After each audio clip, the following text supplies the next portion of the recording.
Now, Langah. should we begin? Please, let's proceed for that. All right, yeah, sure. Sir, as you know that most of us over here are beginners and most of us, we don't know what MUNs basically are. So would you mind describing what MUNs basically are? Of course, first of all, Bismillahir Rahmanir Rahim. Assalamu alaikum wa rahmatullahi wa barakatuh to everyone. Well, thank you so much, and a special thanks to Umar, brother Umar, of course, who has invited me and given me this great honor to share my expertise, exposure, as well as all the entire experience regarding that. When it comes to about model United Nation, the name itself says the model of something, the model of the United Nations, or we can actually call it a simulation of United Nation, like what usually United Nation does, how they actually deal with all those global issues, how they can actually gather the entire 193 member states actually gather on one platform and deal all those issues that the worldwide globally I mean across the world the people are facing, or even those nations and countries are facing. Similarly, whatever the United Nations does, in model United Nation, we do the model of that for the what we can call the academic simulation actually. However, slightly the rules and procedures the same, what usually the United Nations does, but to make it more flexible, convenient, and to either an understanding to all necessities, as well as not to make more confusion and in fact more complexity.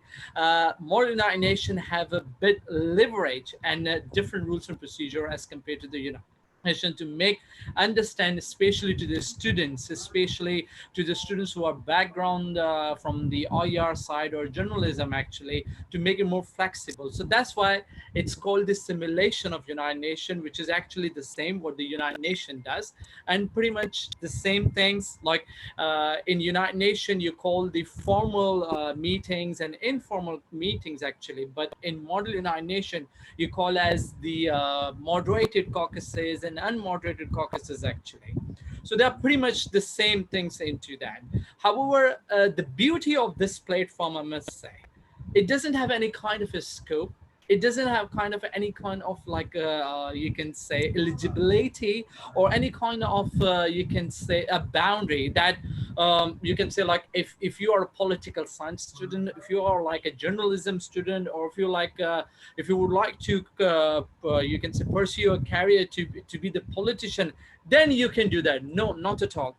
Even though if you're an engineer, you're a doctor, you're whatsoever field you are, this particular field is actually amazing skills for you. That's what the beauty of this modernization. And how does it works is actually, as I said, like just like in United Nations 193 member states gather on one platform, in United Nations General Assembly, or you can say the different bodies or the specialized agencies of the United Nations actually, like such as like very commonly, very often you hear about UNESCO, UNICEF, UNDP, WHO, all these you can say specialized agencies. So in model UN you simulate all those things, and of course allocate the countries to all the participant as well. Not necessary actually, because this is what usually happen. People usually argue in MUN conferences like why they are not representing their own country. Well, not quite often, or even as per some of the conferences, like they have the rule, they don't actually give those countries that you are actually belong from. So because they want people to learn about different countries very well, so you represent those countries that you have been allocated by the conference. Yeah, on some occasion you manage to get the representation which you are actually belongs, whichever country you belongs to. So that's what the model United Nation actually. And then you do the debates, you get the topic on that, you get the material to discuss and to research on that, and you do the simulation for that. More oftenly, you get about 3 days conferences. If I talk about the ground conferences, actually, hopefully things are getting better after the COVID. I'm sure we will be back in order very soon. We are actually getting very well, but still there are precautionary measures. So hopefully for that. So usually it's 3 days or maximum 5 days conference. Usually what happens.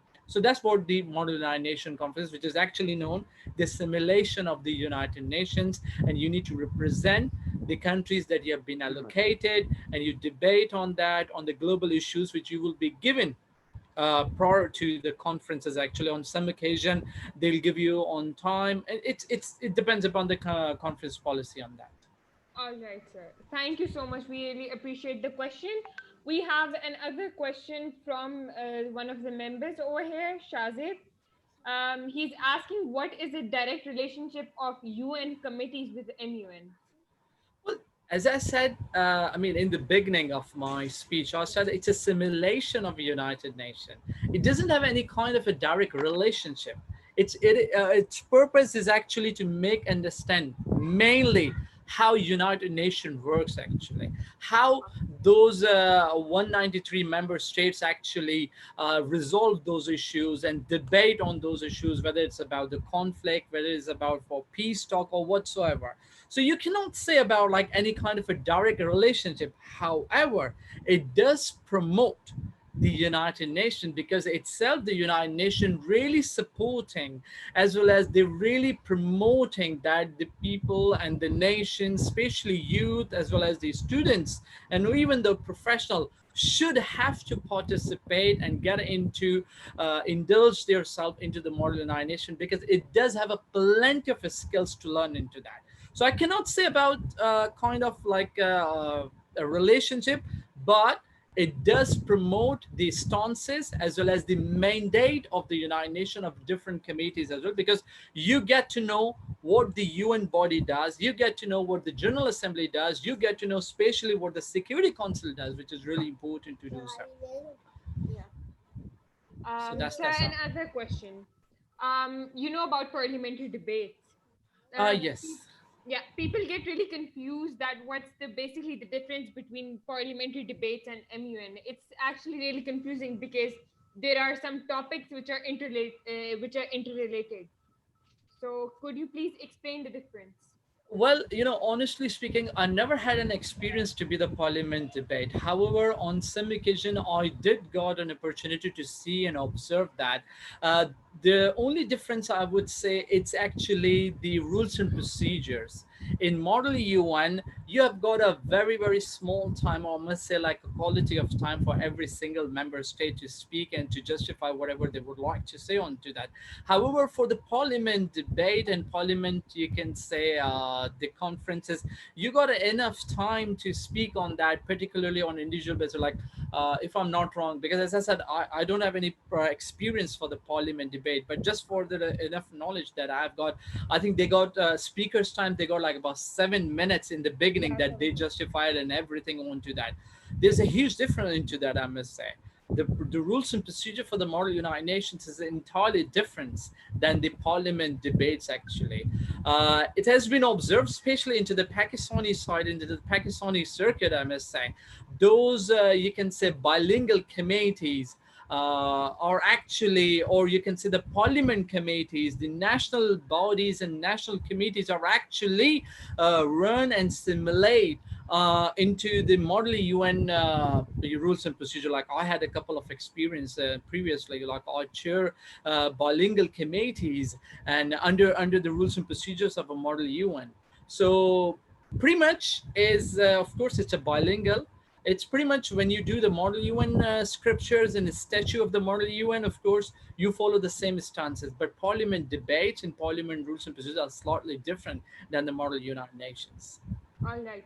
So we have another question from the audience. There is one of them is asking that is it possible for a really good draft resolution to be considered useful at UN?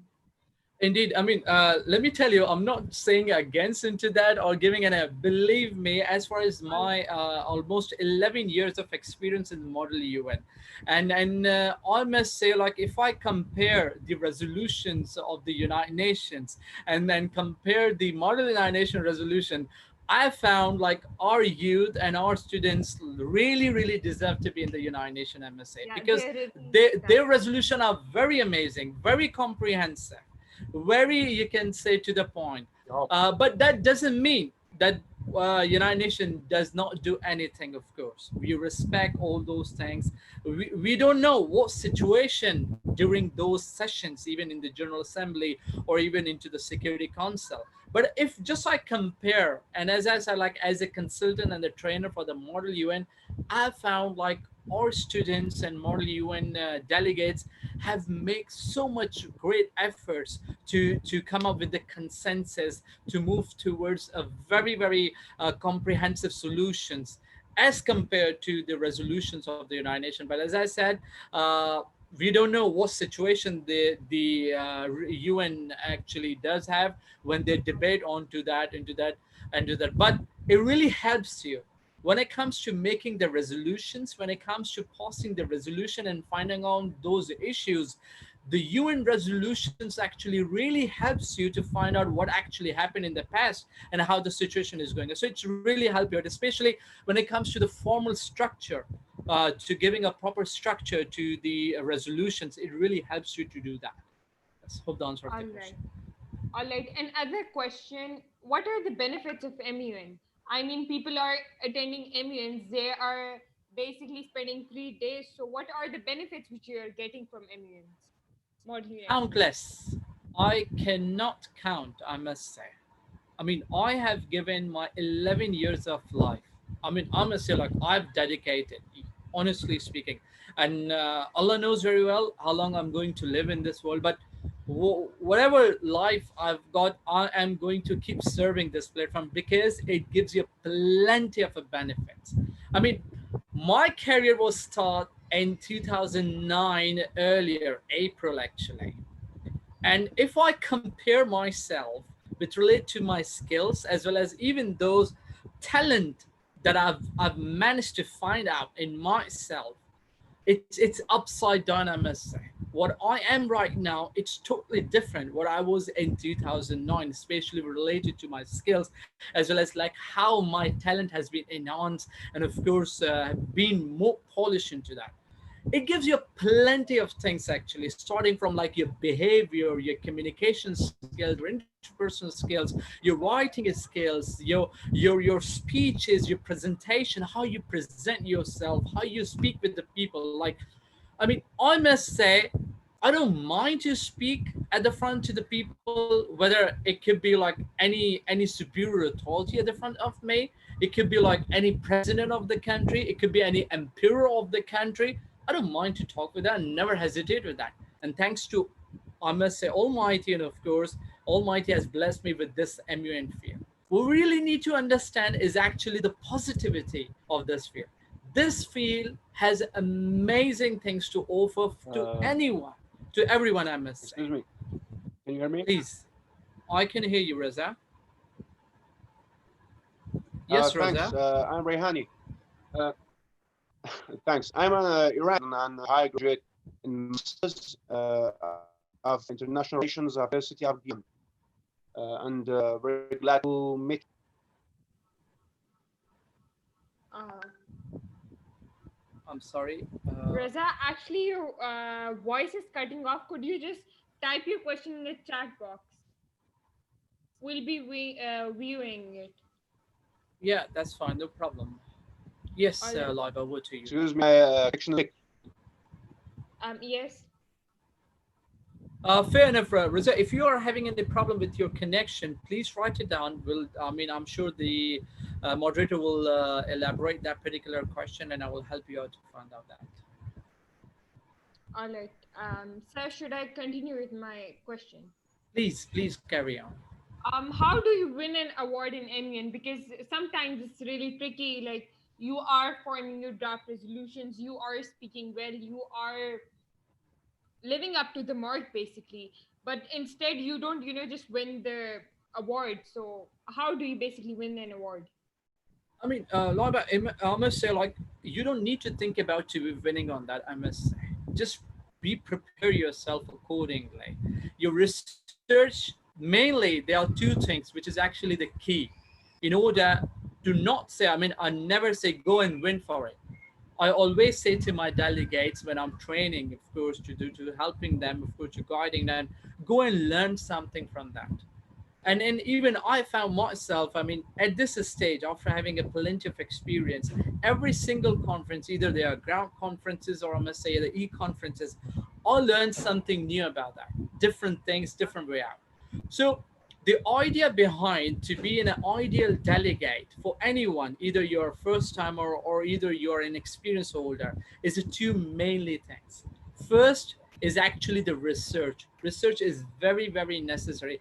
Doesn't matter, excuse me, how good you are a good speaker. I mean, a good English speaker. It doesn't matter. And even it doesn't matter if you're a native English speaker as well. It doesn't matter at all. What really matter is actually the quality of a speech. Your research is really, really important. And parallel to that, the timing of that research. So as I said, like 2, 3 are very, very important thing. The research as well as the timing of that particular research. Like what time, what particular situation you would like to put that particular research on table. That is very, very important. So for all the manners who are actually hearing me right now, or definitely in future, we're going to you can say hear what I'm trying to say.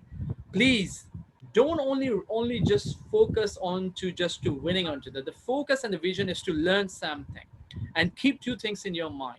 First thing is to having a good research, and second, a good timing, putting that research on table. That is very, very important. Like it is not about like you are saying something and the committee is moving into that side. Otherwise, there is no point for you to having a good research onto that. Putting that research into the right time is actually the mainly way to help you out. And if you are into a good research side, if you have enough document to try to complete the all those, you can say, perspectives as well as the causes as well as the area of your topic, definitely you will be able to come up with a very constructive, very good working paper. Either you're making yourself, or could be you're helping or leading into the group. And definitely it will be ended up to having a very constructive draft resolution. Either you're making yourself or you're the part of that draft resolution, because you've researched enough. You have a good research on that particular topic. So the two keys actually, research as well as the timing. These are the major things in order to be an ideal delegate, in order to be a conquered delegate, or I must say, in order to be a successful delegate. All right. Yes. Another question. Sir, sometimes when delegates raise point of order to the chair sometimes consider is that as offense Oh actually, my goodness. and Oh my they goodness. Oh my goodness. actually don't let you win best delegate award, although you are the one deserving it. So what should be done? Should we raise I that mean, point or not? It's that's actually really that's confusing. that's I must say that's quite annoying, I must say. I mean, Yeah, as it I is. said, from this platform, I actually would like to advise to all our chairpersons, whichever level you are, if you are even more than experienced to me, I respect you guys. And even if you are not, I still say I'm also a learner like you guys. Please, those rules and procedure are actually helping make the things flexible and handy to you. Now come to this particular about point of order.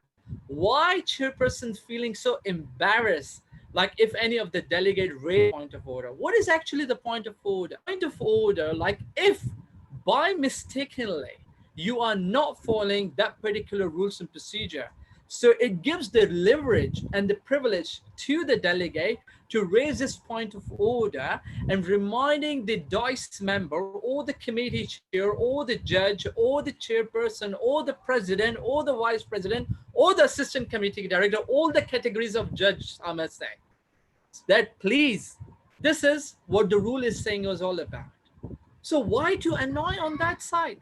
I mean, I must say, like, all those chairpersons are not human beings. Similarly, because we all are humans, are born to make the mistakes. If you're not making a mistakes, it means we are angel. Are you guys an angel? If you are really annoying, if someone is raising the point of order. So those point of order is actually giving the privileges as well as to giving a flexibility to the delegates. Like in case by Got mistakenly, because chairpersons are actually the human being. They can make mistakes. I mean, at this stage, whenever I get a privilege to even chair any committee, on some occasion I do commit a mistake. And I don't mind if someone raising a point of order on me. It doesn't matter. As I said, it gives you the right, it gives you the privilege to do so.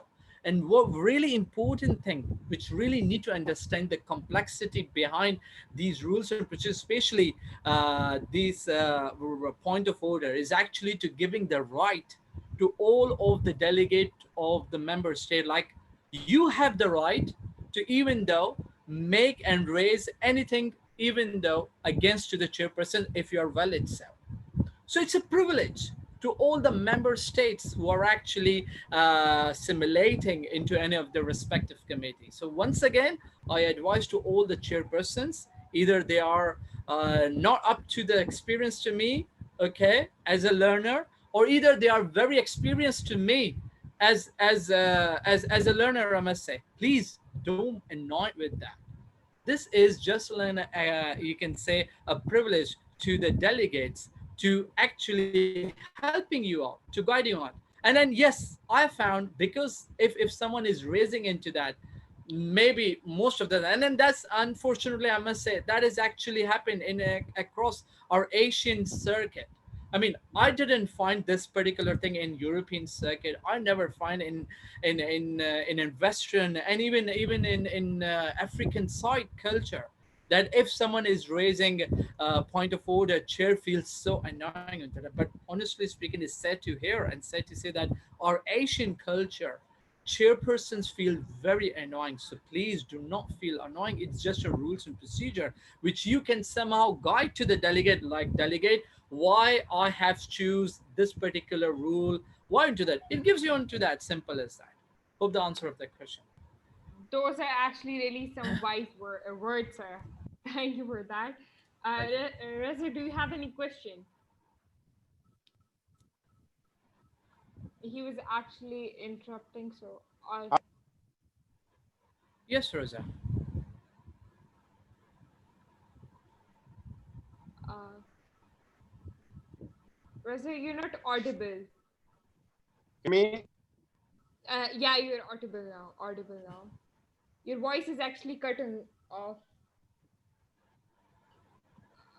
Reza, you can just type your question in the chat box and we'll be accommodating it.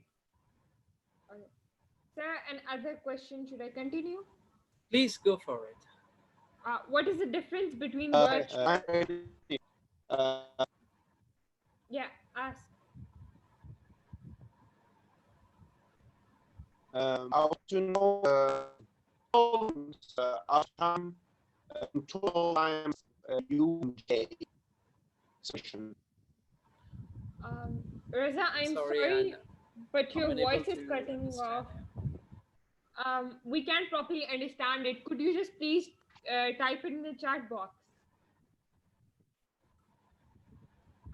Sir, another question. What is the Please. difference between virtual and physical MUN? We know that, but like, what is the difference? I mean, is there any differences, or is there any like learning point at different, like, No, I mean, there is no any such kind of a difference into that. But you just do that virtual, of course, conferences, and usually you ended up your conference in 2 days. But when it comes to the ground conferences, usually you ended up into 3 days, more oftenly actually. However, with regards to the rules and procedures, there is not any such rules and procedures that says about a slightly difference between the virtual conferences as well as the you can say the ground conference. So there is not such into that.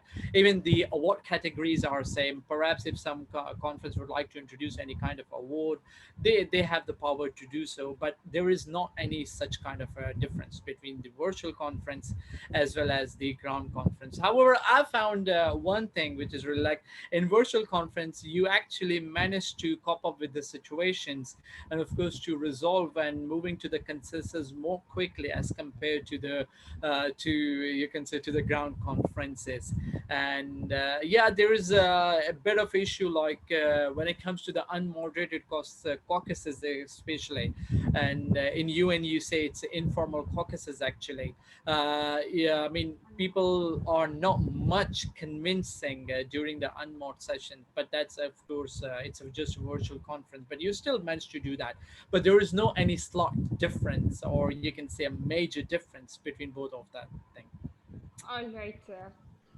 Sir, what should a person keep in mind before attending their first conference? Because they're actually Preparation. really nervous. Preparation, that is very important, of course. But the day that you have been allocated a country as well as your committee, even though doesn't matter whether you have been given a topic or whether you have been given a country, you have to start working on the researching and try to understand the dynamics. And that is the reason why I came up the idea in 2018. I form up my own channel known as Immune for Skills. I've got my All official YouTube channel, and on that channel, I have given all those tactics, even for, especially for the young guns, or must say like newbies, who actually doesn't know what they actually want to do during the Model UN conferences, how they can begin, how they can start researching according to the topic, according to the country, as well as you can say. Like country and topic research, or you can say in general how they can make the moderated caucuses, how they can do the unmoderated caucuses, the dynamics behind all those. I mean everything. I mean I've got plenty of videos on my channel. It's called Immune for Skills. Actually, I can right. actually If tap it's into the. possible, you can share your link in the chat I, box. I, I'll do that. Of course, I will do that. No problem All at right. all. Yeah, All right. Another question. How please. can a delegate allocated observer state get best delegate award? Well, you know what? It's all about like how you perform. It doesn't matter at the end of the day. It doesn't matter that whether you are you can say an observer delegate, or you can say you are an like a proper delegate or the member state. It doesn't matter. If you perform well, okay, definitely you can be the nominee to be the best delegate or outstanding diplomacy award. There's only one difference to be the you can say the observer state as well as the member state. Observer states doesn't have the right to vote onto the resolution. However, the member state does have the right to vote onto the resolution. But at the end of the day, voting does count. It actually changed the entire perspective. But that's not the end of the world. It actually not even stopping, not even creating a hurdles as well as the obstacle for any chairperson to nominate any observer to be the best delegate award. Every single thing, every single tactics, as well as the rules of procedure, is actually the same for the observer. Just on the last stage, that observer cannot actually cast a vote onto the resolution. That is what we call the substantial rights. We have a two kind of rights. You can say procedural matters as well as the substantial matters. Whatever the voting procedures throughout the MUN conferences, of course, till the amendments starts, it's called the procedural matters, where all the observers as well as the member states can vote onto that. But when it comes to the substantial matters like the voting on the amendment and the voting on the final resolution to pass, okay, that is called the substantial matters, on which the observers cannot do that, cannot vote onto that, I must say. But that never create any kind of a difference or problem to not consider that particular observer delegate to be the nominee for the best delegate award, or even though as any of the delegate, I must say. So there is not such entity. All right, sir. Sir, the P5 countries who have the veto power in UNSC, Security Council, those delegates, they are mostly encouraged not to vote as as the resolution might be tabled off. That's why. So, what do you recommend? Should the P5 countries vote or veto on the resolution or not? Well, you know what? I'm sorry to say to you that table word is not an appropriate word. Table word in model unit, it means that Apologize. it's okay. You are actually stopping, you are pausing that particular resolution, and there could be like two reasons for that. Either under the instructions of the Secretary General that you table that particular topic and move to another topic, or perhaps maybe due to the lack of a time, or you have a day tomorrow and you don't have enough time before you can end it up to pause a resolution, you table that particular resolution, you table that particular topic as well until the next session starts, not the next conference but the next session starts. However, on some occasion, there's also a trick happened. Like usually in conferences, what they usually does, they actually complete the draft resolution, because there's a difference between the draft resolution as well as the resolution. Draft resolution is actually the resolution that is ready to vote on to that. That is the draft resolution. But the resolution which has actually paused or even failed doesn't matter. But if it's put onto the vote, doesn't matter pass or fail, it known as the resolution.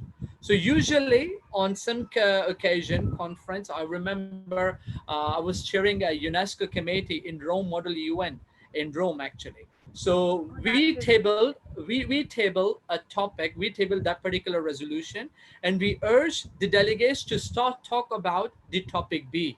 And the idea was behind to pass the resolution together actually for both of the topics. That was the idea behind, because we have been given an instruction to do that manner. So on that occasion, we table that. So that's the terminology of the table actually comes to that. Now coming to the question about what you actually said about the P5, it doesn't matter. You know, there where you actually your leadership skills, your convincing, your lobbying skills, and merely your negotiation as well as your diplomatic skills count. How you convince those P5 member to whether to vote or to not. Because if they say no, it will be veto. The resolution will fail, of course. And whether if they vote, definitely it will be good. And even that is the reason why it is known as the Crown Committee of the United Nations, the Security Council, because of the complexity. I personally like the Security Council because I actually got this special training to how to lead and to how the United Nations Security Council work into that. The biggest, you can say, achievement that I've got so far into my career related to the model year. And one of the biggest is actually like in 2012, I was the only Pakistani student being selected by the United Nations. And I've attended, you can say, first annual Model UN workshop in New York headquarters in 2012. It was the biggest that's really blessing good. to me. And that workshop was actually purely focusing about the encouragement, about the working, as well as to organizing the Model UN, as well as how the Security Council work. Because as I said, Security Council is the crown committee, is the most complex committee, and the chairperson needs to be very, very, very experienced to chair that particular committee. So it's all about your skills, how you convince those P5 members to not even go against into that. But at the end of the day, if I talk about the definition of the diplomacy, in my opinion, it's a two word, that is national interest. Two word, national interest. That is what the definition, in my opinion, of the diplomacy is. Because if the countries have their national interest, that is actually called a proper diplomat and the diplomacy. When it comes to the national interest of the P5 countries, definitely they will see what is their national interest, whether to vote a yes or whether to go against or veto that particular resolution. So at the end of the day, it's about convincing, how you can convince those P5 member to go what you actually want. And that is how actually your leadership skills comes into that, your negotiation skills comes into that, and all are comes under the umbrella, as I stated before, the research. Like I remember in 2011 when I went to the Harvard MUN conference in Singapore, So Wow, I was that's pretty representing, impressive. yes, Micronesia, and I managed to create a very good alliance with the USA. And USA was very good, you can say, a combination to me at that time. It was a committee, SOCOM, the Third General Assembly, not the Security Council, but it was about my research. It was about my diplomatic skills, like how I have managed to convince the biggest states along with them, to work along with them, and to having a very good diplomatic relations with them. So it's all about your research, because your research will gives you more grip onto the topic, and to give you more idea like which particular country is actually having on this particular topic and whatsoever. So it's all about research, I must say. And then of course it's not even any kind of weightage into that, like if the resolution fails, or if you didn't manage to convince the P5 countries, and if they vetoed, no, not at all. It's all about your performance. And if you manage to convince them, and chair is actually keep observing, and your assistant chairs are who are actually the spies, I must say, actually Mhm. keep noting down how you're performing well during your unmarks, during your passing the diplomatic notes. Actually, people don't actually consider those sticky notes, I must say, but they are very very important to convincing, to negotiating the things. Sorry, Um, but I just adding one more. I just remember one of my experience into that, because yeah, why I'm sure. sharing, why I'm, because it's a real time example. I am the Please real do time share. live example of Model UN. I'm saying. So I remember one of my conference. So I was representing USA, and then the starting order was actually the speaker list. Chairperson have stated like it will be in alphabetical order. So they started alphabetical order, of course, from A to Z, and U comes at the very end, of course, Last, because right. at the very end, of course. That must be And I was very annoying. representing USA. So, and the topic was right to development. And unfortunately, the right to development was totally against to the USA. But there are plenty of the things that US is actually doing into that, which I've researched into that. So all of that, starting from A till it comes to U, everyone was simply bashing my mandate, bashing actually into, you can say, my stances that USA did this and USA did this and whatsoever. And and till my turn comes, I have given 2 minutes of speech, and believe me or not, I must say, like after I've given my speech, I've got plenty of sticky notes and plenty of chits in my hand, and they all would like to join my blog. Why is that? Because I was researched enough. I was Um, able to answer all those allegations, all those issues they actually put forward and against me during the giving the speeches, like why USA that's does really this and impressive. to do that. So again, the primary and the fundamental is your research, and of course the right time of that research, that is very very important, I must say. So All right. it's all matters into that side. All Please. right. Sir, talking about research, what about the crisis committee? In crisis committee, Absolutely. we aren't basically, we don't know what research to do. So what should we do in a crisis committee? Well, that's what actually your tactics comes into. That's actually what your preparation tells you all about. Your tips, your tactics. You know what? Usually, or 90% crisis situation comes into the Security Council. And in the Security Council, merely all those conferences actually always choose the experienced delegates who actually knows very much about the Security Council, very much about all those tips and tactics. So, so it will be easy for experienced delegates to tackle those crisis situation, to tackle those you can say situation very much. And the idea behind to putting and giving the crisis is to further analyze the you can say the criteria and the level of the delegates, like, because usually the conferences give the topics a 1 week before, or could be like at least 3 to 4 days before, so people research onto that. But the idea behind to giving the crisis is to further analyze them, to further judge them whether those people are actually come into the category of to be the best delegate, to be the outstanding diplomacy award. So that's the idea into that. So usually we do have the crisis committee separately, which is usually on application based, because they see how good are you into making a crisis relevant, like to your experiences, to your expertise of I mean, related to the model UN side, or even how good are you into the UN crisis. If it comes to like the newbie, and of course when they research into that, usually you get like 3 or 4 hours, or let's say about 5 hours to resolve that crisis. You just need to understand the dynamics. Like, where does this crisis come from? Who are the main actors who've been affected? On some occasion, maybe it could be one of you who have been badly affected, who may be against into that crisis, or you could be like the main country who is actually be the part of that particular crisis. So you need to understand those essence actually very much. And then the decision making, the directives, either the private directives or the public directives, that is very important to understand, to take those decisions. So those decision makings are very, very important for you to resolve those crises.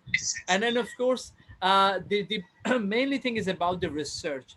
When you are research enough, and especially and oftenly, I must say, the crises do come primarily related to the you can see the topic that you're handling. But perhaps if not, it doesn't matter. Understand the essence behind, understand the main actors, understand the main areas who've been affected, and of course understand like who will be the main actor who've been very affected, who will get a more you can say Benefit. benefit, and of course who will be more strengthened during that crisis. Then you will Alright. easily resolve that particular crisis. There is You no harm into basically that. need to look at a broader aspect, right? Indeed, you does. And then that should be very quickly. And that's what I said. That's the beauty of Model UN. That gives you the quick decision, that gives you the critical analysis, that gives you, you can say, the logical basis, that gives you a good leadership skills, that gives you a good negotiation skills. And of course, that gives you a good working skills, like drafting skill. I'm sorry about that. The drafting skill that on a very small period of time, you have to draft a very constructive when it comes to the crisis, a paper or something, or it could be the directives, or it could be the public directive, or it could be the private directive. So it's going to be really help you for that into. And as I said, it's a beauty of the Model UN to give you plenty of skills into that. Yes, indeed it is. Sir, another question. Why are model United Nations so expensive? Like, shouldn't they be reasonable so that the students can get the maximum benefit out of? They're actually really expensive. I mean, it does. I mean, and in fact, I'm also not in favor, I must say, to Yeah, they to have made giving it a basically yes. they've made it a business. Loiba, was the thing is that I cannot say they made a business into that, because at the end of the day, if someone is initiating, check out, like if I talk about when you travel abroad, you will see how expensive things onto that. Because if they are expensive, then we need to understand like what they are actually offering. They're offering a 5-star hotel things. How expensive those are, of course. They're offering like a very good hygienic food actually. They're offering some good social events actually. If you take positively those social events, those are the places that could be really helping you to having a good exchanging of the culture, to understand the diversified culture of a different countries actually, to understand the languages, I must say. That is what we call the globalization, I must say. I do agree with the fact that they're pretty much expensive, but think about Right. with that particular expenses, what they're actually offering. They're actually offering a very bunch of experiences, touring that particular country, touring to that particular city, giving in a good accommodation into the 5-star or 4-star hotel, giving a very good food, of course, giving a very good environment to debate and to do that. However, as a consultant, I do, of course, to always advise to all my clients, to all the different people who are actually organizing. as to best way to organize these into the university, because it will be then less expensive for them. Because at the end of the day, if I take in it comparing, like organizing a conference into the five-star hotel and organizing a conference into a into the university, the main thing which is really important is actually the expenses. How expense those rooms that those delegates are sitting and simulating in a hotel, actually how expensive those ballrooms that they are actually organizing those opening and closing ceremonies. So expenses are there. It's not about like they are doing businesses. It's not about only they are like putting money into their pockets. There are plenty of expensive. Those five-star hotels are very, very expensive, I must say. Their ballrooms for 1 hour is it's quite expensive. Their one night staying in a five-star hotel are quite expensive. And the matter of the security is also very important for the delegates, I must say, when they travel to another country, how secure they are into their hotel, especially those teenagers, especially those schools that when we organize a conference, or when I'm helping to my clients to organizing a conference, we usually sign a consent letter to giving a proper authority that there we are going to take care about the security Yeah. of your children, because the school institute as well as the university has to take care about the responsibility of the delegation that they are sponsoring or they are sending, because they are That's of answerable course. to their parents. So they need to make sure, and the making sure is actually to having a secure place. And those secure places are definitely be a very good a five-star hotel could be. It could be a very expensive university. Their expenditures, their daily you can say electricity charges, their you can say, usually I must say a good university also charge, because they need to meet their expenses, I must say, because 9 to 6 hours, 8 to 10 hours, they are giving you to simulate into one committee. Their ACs, their projectors, their sound systems, their multimedia systems, their light, their generator, plenty of expenses are there. So they do charge a nominal fees. So how those organizers going to pay for it? That is the reason they do charge. However, I'm against with a very, very expensive fees.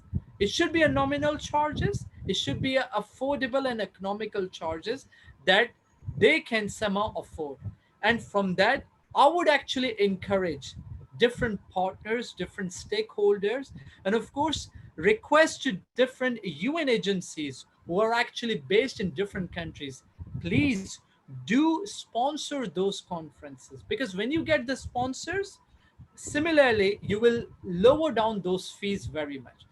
I had a very good experiences previously. Like, I had a conference in South Africa, I had a conference in Dubai, I had a conference previously in Turkey, That's so I had a impressive, conference sir. previously in Italy. I mean, those conferences were actually partially sponsored, and even into the Thailand, by the UN bodies. On that occasion, we managed to lower down the fees for the delegates so they can attend. And those all conferences were actually into the universities, okay, as well as into the five-star hotels as well. So those expenses are also there, and they have to manage all those things very much. So those Right. expenses and high fees are somehow part to organize very much. But side by side, if you're organizing that you can say expensive conferences, I would like to suggest from this platform that it should make sure those conferences should be a credible in sense from the academics. The You're chairperson should learning. be, yes, the chairperson should be very, very experience. There should be a very good speakers. They should have to introduce some good speakers from the UN side, from the government side. Like I always advise, I always try to get the government people from the respective actually countryside. Like as I said, one of my previous experience, like if I talk about the South Africa, we managed to get the deputy minister from the communication from the government of South Africa. We managed to get the deputy minister from the office of the prime minister. So this makes conference very credible. We got the representative from the UNESCO, UNICEF, UNFPA from the office of the South Africa of the UN. And then even from my previous conference this year, just because of this COVID, actually, one of my very great, amazing conference in Turkey. I mean, you can say the chief guest was actually the Consular General of the Brazil. So those credible people, and in fact, the guest speaker was the official spokesperson of High Commission for the Refugees of UN in Turkey. So we managed to get those people. So if you're charging a lot, fair enough, charge minimal, charge reasonable, that you fulfill all those expenses that you have, which I understand very much, and people should understand those things as well. But what really need to make sure is to having a very good, credible, related to academic conference to give a good experiences, and should create a good bridge between the people who are professional, like the people from the UN, people from the government, people from the bureaucracy, people from the foreign affairs, and to the future leaders, that is the delegates. So they can understand how those things are, because those esteemed people are actually hard to get, first of all, and secondly, when they are accepting our invitation, they actually sharing their amazing experience, which is really, really good for our delegates. That's my All right. suggestion for all of that. All right, sir. Sir, talking about sponsors, do you know any in Pakistan who can sponsor these MUNs and stuff? Well, If you uh, know any, please do share. well, I mean, I cannot quote their names, honestly speaking. All right. However, they are plenty. I must say, there are plenty who does do that, from the petroleum side, from the manufacturing side, from FMCG side, from you can say from IT Basically, firm the side. They do. What we really need to that, we need to try hard to that. We need to try to keep knocking their doors and to show what benefit we can give them, because at the end of the day, for them is actually a business. Like if I am the CEO or the mutual president interest. of that particular company, and if someone is coming to me, like we would like to have, like, let's say 100,000 Pakistani rupees, or could be like 1,000 USD dollar sponsorship. So what will I get as a owner of that company? That is very important. Perhaps what usually happen, every single company, they do have a different kind of a quotas. They do have a separate budget for their training and development, for their social cause, and especially for their CSR activities, which is called corporate social responsibilities. So what my advice, not even to the Pakistan but to across the world, we need to go to the right department of that particular firm. The right department is actually to touch the corporate department, and the right department is to touch those CSR department who does have the budget for those social causes. So they would love to do that.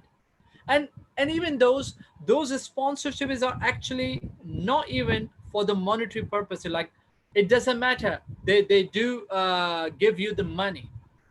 They actually give you the services. Maybe they cover your stationaries, maybe they cover your all printing materials. Like, All I right. had an experience, like in my conference in Thailand, they cover all the printing materials. UNDP, they covered all the printing materials, all chits, all booklets, tags, panaflexes, and a big backdrops. That cost a lot of money, I must say. Like, after the in the budget, after, you can say, the expenses from the hotel, or could be the expenditure from the university side, the biggest expenditure from the budget side is actually the logistics, the printing materials, the transportation could be. Yeah, So that's those people, those stakeholders can do it. So your proposal could be flexible for that, either to give us the money, which is slightly reluctant, I must say, but to offer them to cover any of the thing, maybe to cover the food. Like in my South Africa conference, there was a bank, I cannot quote their name. There was a very good bank, a multinational bank actually. They cover entire 3 days lunch. So it really helps the conference budget. So they usually, so either they cover with the money, okay, which is slightly reluctant, but they are more happy to cover the expenses like logistics, could be catering, could be the venue. It could be the venue, I must say. Usually all the right. university, they usually say, okay, we'll give you venue free. But they said, we want to be the venue partner. They want to be the promoter of the conference, and they always ask you like, we want to be the partner for that, and wherever you promote your conference, you have to promote our brand as well. So All right. again, it's about the tactics. What kind of a tactics usually does into that? All right. Sir, from your personal experience, what advice would you give to us? uh Keep attending those conferences. I know these days is slightly difficult because of the COVID. I know those, even those e-conferences are very, very, very, very important for you guys. I must say they are very, very important. Please do attend that. 15, $20 maximum is the fees. If it's more than that, that's quite unjustifiable. If it's more than $20, I must say. But All right. 15 and $20 is actually, it's quite enough, because those conference people have to pay for the Zoom charges, they have to pay for the marketing charges, they have to pay for the you can say designer charges. So they do have the right to somehow pays those expenses. So 15 $20 is somehow a reasonable, or maximum $20 is reasonable. So they do it. However, hopefully when such when this COVID things, and you can say these lockdown will be lifted out, do attend the physical conferences. Please keep attending those conferences. Try to manage, if you can do so, participate. I know it will be somehow make a big weightage on your pocket when you are an individual, or could be supported by your family. I know it does, but at the end of the day, it will be It helps. really, really worth it. I myself, in my initial days, it was very, very hard for me to pay for my tickets as well as the conferences in 2012 when I was selected in Oxford International Model UN conference. It was That's very really hard for me. And even that's similarly, it was very hard to me to pay my flight tickets when I selected as a chairperson in Oxford International Model UN in 2018. But I did, that's because I really know impressive. it's a big honor for me as well as for my country as well. My country, All right. Pakistan, that is very important. We Very, really very appreciate. important. That is Yeah. very important for that. So So keep doing into that, keep into that. Yes. tell us something about your first MUNA. This is gonna be the last question, probably, because we are Fair running enough. short of time. Yes. Tell- First conference, it was like Mine was intra horrible. conference. Mine was horrible. I had also a horrible conference. I was representing uh, Bangladesh actually. Uh, I was representing Bangladesh. Just a second, let me show you something. Maybe I can find something. Stay with All me. right. I've got something to Sure. show for my first conference. Bear with me. Yeah, we are waiting for it. Sure. So Please do.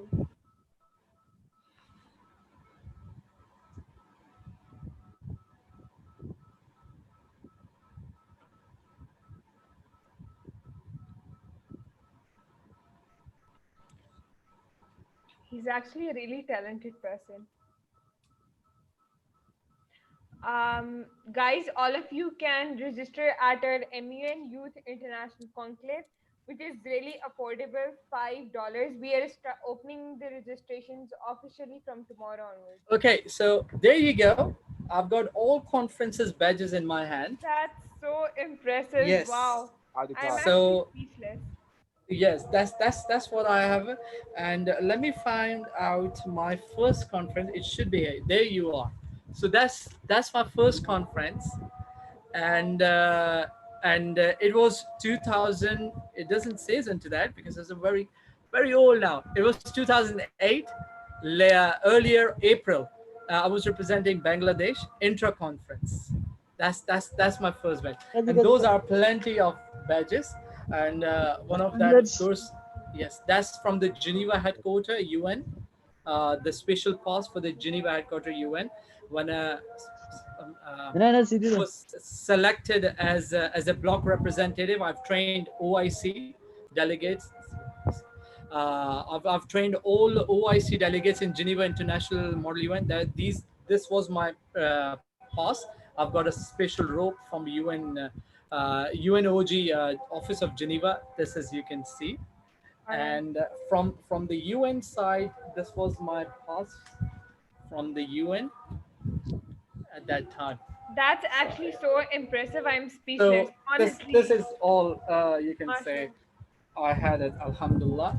So it's keep going, and I keep keeping all those things very much, This and is so all those are great memories for me. I So that's, literally only have three. That's so impressive, sir. yeah, it's because it's my passion. Loiba, it's my passion, and that's what I am actually blessed with, because this field is actually give me a lot.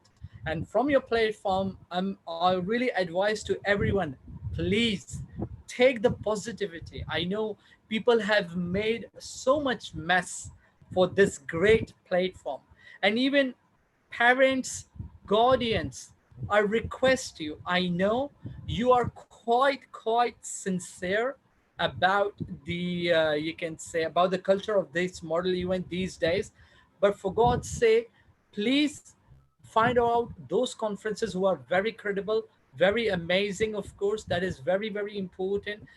These conferences has actually made me what I am right now. By the grace of God, by the blessing of Almighty Allah subhanahu wa ta'ala, I've been blessed with plenty of things.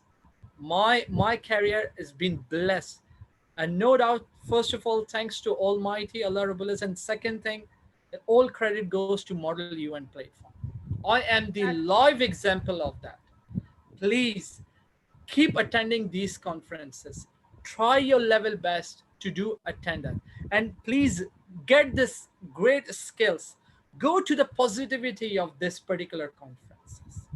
all Please right. go for it. It's something really amazing. And as I said earlier, the beauty of this particular Model UN platform is actually it is for everyone. There is no scope, there is no boundary, there is no any eligibility for that. However, on some occasion, ages does matter, and in some conferences, but jurisdiction, your discipline, your program, your education doesn't matter. Anyone can do that. Anyone can do that. All Yes. right. Thank you so much for your time, sir. We really appreciate your time. Actually, this was really informative for me as well. I hope that it was informative for all of us over here. We It really was an honor appreciate, for me. It was really honor for me to be and here, it's honestly. really impressive about your career. I mean, I'm speechless, honestly. It's really impressive. I mean, looking at all of those badges, I mean, it's really impressive. I'm literally speechless.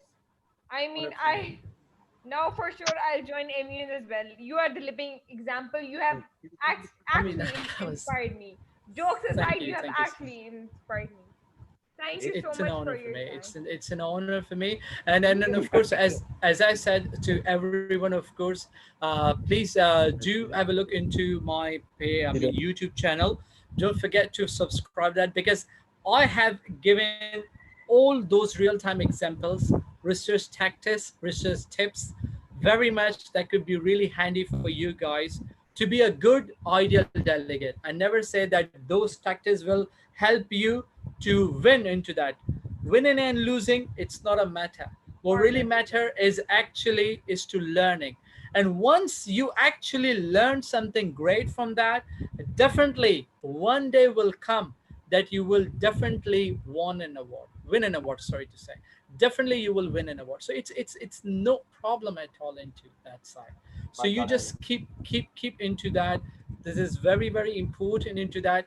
I am just dropping. I just dropped my MUN. You can say my MUN.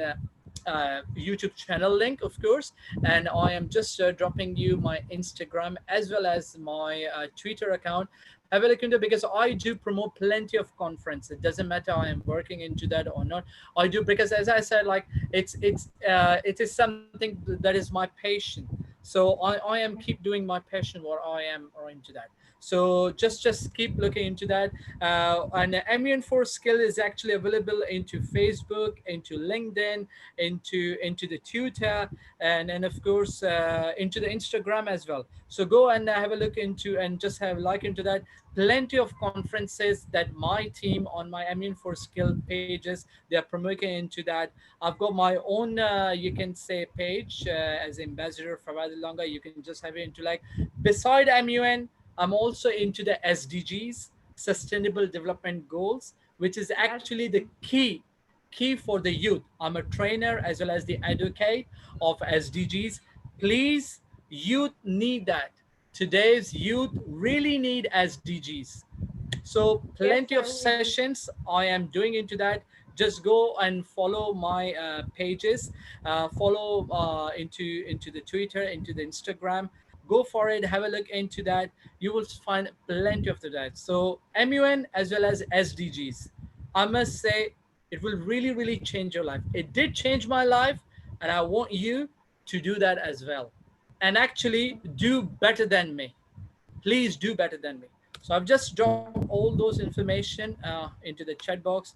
Have a look into that, please, and have a look into my YouTube channel, and please do, give to or shares to everyone. It will really helpful for that. All Thank you right. so much for that, Wada. Thank you so much. Thank you for Thank joining. All of you, Thank you so thank you much. for joining. All Thank you right. very much. May God bless you all.